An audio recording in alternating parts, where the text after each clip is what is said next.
குணமளிக்கும் இயேசுவின் அன்பு பிள்ளைகளே, எரேமியா 31:4 பார்க்கிறோம். கன்னிப்பெண்ணாகிய இஸ்ரவேலே, உன்னை நான் மீண்டும் கட்டி எழுப்புவேன், நீயும் கட்டி எழுப்பப்படுவாய். மீண்டும் உன் மேளதாளங்களை நீ எடுத்துக்கொள்வாய். மகிழ்ச்சியுற்றோர் போல நடனமாடிக்கொண்டே நீ வெளியேறுவாய். அன்பு பிள்ளைகளே, இந்த உலகில் ஒரே ஒருவர் மட்டுமே நம்முடைய வாழ்வை, நம்முடைய எதிர்காலத்தை மீண்டும் கட்டி எழுப்ப முடியும்.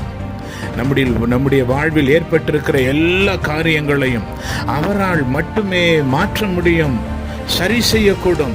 அவரை அன்றி எவரால் என்ன செய்யக்கூடும்?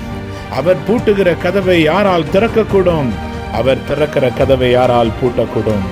ஆகவே அவரை பற்றிக் கொள்வோம். இழந்த சமாதானம், இழந்த மகிழ்ச்சி யாவற்றையும் மீண்டும் நாம் உரிமையாக்கிக் கொள்வோம். ஆமென்.